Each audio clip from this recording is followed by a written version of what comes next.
নমস্কার, দেখছেন talk to Bangla. আমি অভিষেক রয়েছে আপনাদের সাথে। এই মুহূর্তে যে খবর নিয়ে উপস্থিত হয়েছে বীরভূমের খবর এবং লালমাটির খবর, মানেই কিন্তু তৃণমূল কংগ্রেসের দুই নেতা, একদম গুরুত্বপূর্ণ দুই নেতা অনুব্রত মণ্ডল এবং কাজল শেখের একটা লড়াইয়ের খবর উঠে আসে বিভিন্ন সময়, এবং সেই লড়াই এমন পর্যায়ে গিয়ে পৌঁছালো যে জেলা তৃণমূল সভাপতির পদটাই আর রাখতে পারল না তৃণমূল কংগ্রেসের শীর্ষ নেতৃত্ব। তেমনই খবর কিন্তু উঠে আসছে আজ শুক্রবার দিন 16ই মে, যে একদম তালিকা প্রকাশ করেছে তৃণমূল কংগ্রেস ভবনের পক্ষ থেকে, যে তালিকা প্রকাশ করা হয়েছে সেখানে কিন্তু একদম বলা হয়েছে যে 9 জনের কোর কমিটি রাখা হলো, এবং সেই কোর কমিটি একমাত্র তৃণমূলের এই যে বীরভূম জেলাটাকে সামলাবে।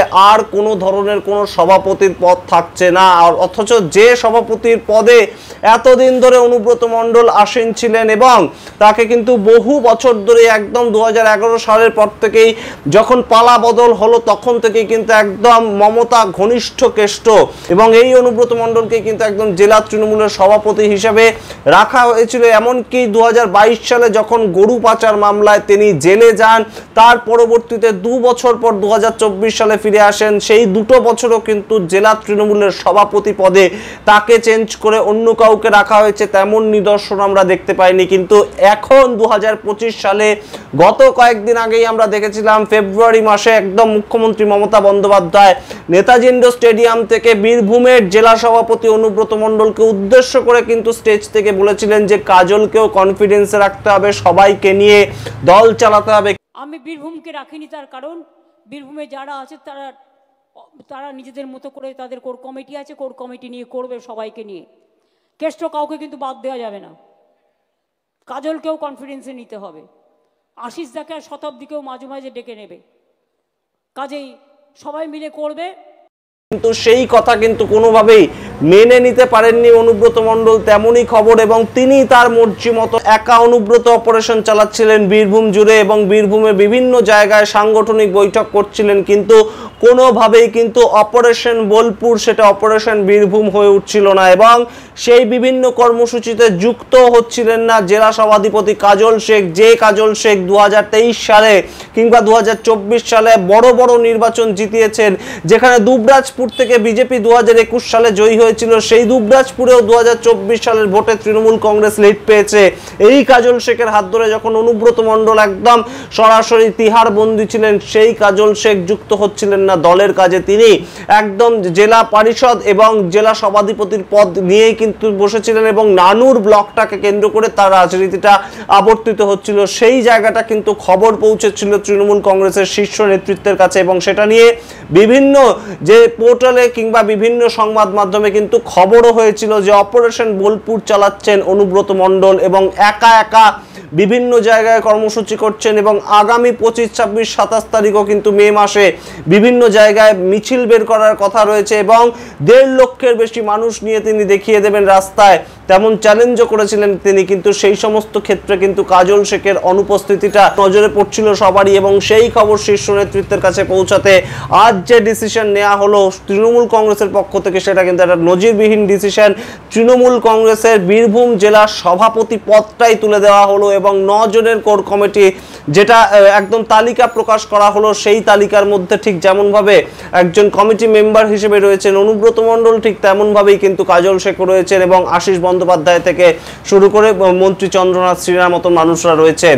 এবং এই কোর কমিটি সামগ্রিকভাবে কিন্তু বীরভূমটাকে পরিচালনা করবে, বীরভূমটাকে ভোট করাবে যাকে বলা হয়, এবং সংগঠনকে মজবুত করার কাজে 9 জনের কোর কমিটি একদম কার্যকরী হিসাবে কিন্তু তারা কাজ করবেন সামনের দিকে। তেমনই কিন্তু একদম সরাসরি নির্দেশ দেওয়া হয়েছে তৃণমূল কংগ্রেস ভবন থেকে। এবং তার সঙ্গে আপনাদেরকে জানাই যে কয়েকদিন আগেই কিন্তু মুখ্যমন্ত্রী মমতা বন্দ্যোপাধ্যায়ের সঙ্গে অনুব্রত মণ্ডলের ফোনে কথাবার্তা হয় সামগ্রিক বীরভূমকে নিয়ে, তখনও কিন্তু এই ধরনের কোনো ইঙ্গিত পাওয়া যায়নি, এবং সেই খবর কিন্তু আজকে উঠে আসছে। একদম গত 1.5 মাস ধরে যখন অনুব্রত মণ্ডল কোনো ধরনের কোনো কোর কমিটির বৈঠক ডাকেননি, কিংবা কোর কমিটির আহ্বায়ক বিকাশ রায় চৌধুরী তিনিও কোনোভাবেই কোনো কোর কমিটির একদম বৈঠক ডাকেননি। গত 1.5 মাস ধরে বিভিন্ন যারা জেলার নেতা আছেন তাদের মধ্যে কোনো সমন্বয় ছিল না, তখনই কিন্তু এই সিদ্ধান্ত নিতে বাধ্য হলো তৃণমূল কংগ্রেস। কংগ্রেস যে জেলা সভাপতি পদই আর রাখা হবে না এবং অনুব্রত মণ্ডল সাধারণ একজন কোর কমিটি মেম্বার হয়ে থাকবেন। সুতরাং এই যে সামগ্রিক পরিস্থিতিটা সেটা যে এতটা জটিল হয়ে যাবে সেটা হয়তো অনুব্রত নিজেও ভাবেনি, তাহলে হয়তো কাজল শেখের সঙ্গে মিলমিশ করেই চলতেন তিনি। কিন্তু এই মুহূর্তে কাজল শেখ কিন্তু বেশ খানিকটা সাইড লাইন হয়ে গিয়েছিলেন, নিজে বেশ খানিকটা নিজের মতন থাকছিলেন তিনি আর সরাসরি কিন্তু তৃণমূল কংগ্রেসের যে প্রচার করা কিংবা সংগঠনকে মজবুত করা সেই সমস্ত কাজ থেকে বিরত ছিলেন। কিন্তু যে কাজল শেখের নেতৃত্বে মূলত 2023 সালের পঞ্চায়েত নির্বাচন, 2024 সালের লোকসভা নির্বাচনে গুরুত্বপূর্ণ দুটো সিট একদম অসিত মাল থেকে শুরু করে শতাব্দী রায়কে বিপুল পরিমাণ লিড দিয়ে তাদেরকে আবার জয়যুক্ত করানোর সেই সমস্ত কাজ যেখানে কাজল শেখ করেছেন, তার মতন নেতা বসে যাবেন এবং সেটা কিন্তু কখনোই সমীচীন নয় কোনো পার্টির কাছে। এবং অবশ্যই কাজল শেখ তার যে একটা সংখ্যালঘু ভোট, তার যে একটা সংখ্যালঘু ভোটের তার যে একটা পকেট ভোট রয়েছে সেটাও কিন্তু অবশ্যই গুরুত্বপূর্ণ তৃণমূল কংগ্রেসের কাছে, যখন রীতিমতন কিন্তু বীরভূমকে কেন্দ্র করে কিংবা বীরভূমের বাদবাকি জায়গাগুলোকে কেন্দ্র করে বিজেপি তাদের সংগঠন মজবুত করতে চাইছে।